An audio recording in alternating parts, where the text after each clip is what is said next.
It also manages the infrastructure and all the processes in terms of making sure the data is accurate, is clean, disaster recovery, and so on and so forth. They also manage the members of the Bureau. These are the banks, the telcos, merchants, retailers, insurance companies that have a need to supply information and also obtain information from the Bureau. And then, of course, they create products and services that the users need. These are credit reports, portfolio reports, credit scores, and so on and so forth. And they handle disputes as well.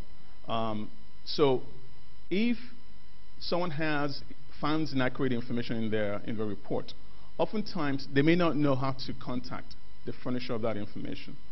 So, but the Bureau is the one that received the information. So they know how to contact the furnisher of the information on behalf of the data subject.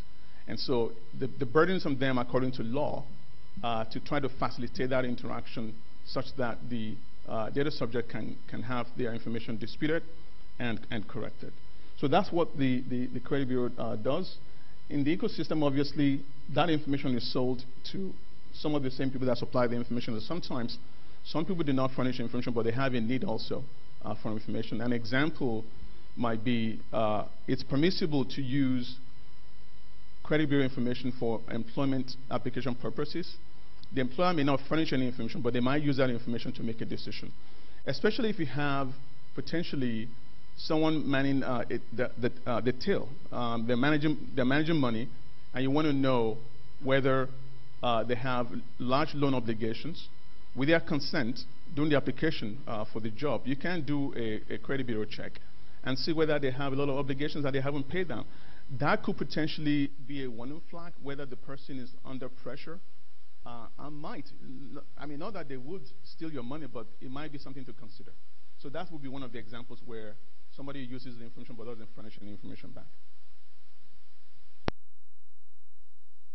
So now, social accountability. The reason why I want to bring this up is for us to understand why credit reporting is so useful. A lot of us gossip, right? If you have three friends, Tom, Dick, and Harry, and Tom gives Dick a loan because Dick requested for loan, and Dick doesn't pay back. If Tom tells Harry that Dick owes me money and doesn't pay back, it's a form of gossip, but he has shared information. So that's a form of credit reporting. We practiced this for a long time. It's just that we practice it among small groups of people. Now that we have a situation where people can be very mobile, you can move from your village to the city, with a national credit reporting system, that gossip can follow you. So really, a credit bureau is really a very, very sophisticated gossiping mechanism. Okay? That's one way to think about it. Also, how do we establish trust? If you're going to part with something valuable that needs to be repaid, you want to make sure that the person you're giving your valuable goods to, with the expectation that they will pay back, you want to know how they've behaved in the past. So this is what forms accountability. The ability to know information with which to trust somebody and do business with them. Our legal system is a form of accountability mechanisms. We do punish people for crimes, right? If we don't punish them, there'll be no repercussion for their actions. Also the press. The press reports about our actions. Warren Buffett is famous for saying that with regards to corporate governance, do not do anything that you don't want reported in the pages of a newspaper. So the press is a form of accountability for the things that we do. So is a credit bureau. Okay? So civilized society depends on accountability mechanisms because without them, people do not cultivate the practices and habits necessary to develop internal accountability. We like to think that some people are just, they have integrity, but without these social accountability mechanisms, really all of us, we can't be unscrupulous sometimes. So that's the value of that. So what are the effects? I think I just repeated the effects. They guide our sense of what is right and wrong. They work to reward good behavior and punish bad behavior. And they protect against deliberate predation. We have a situation that I'll show in the history of credit reporting in Nigeria. The reason why the central bank came up with the CRMS system, precisely because of the fact that the banks were not sharing information.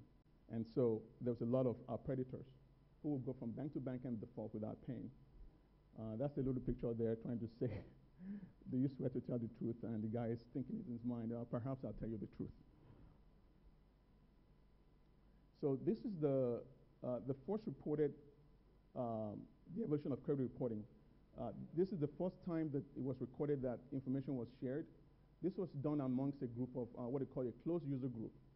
These were really a bunch of tailors in London where they usually hold regular meetings, weekly meetings, and during some of those meetings they realized that the same customers were coming to the tailors.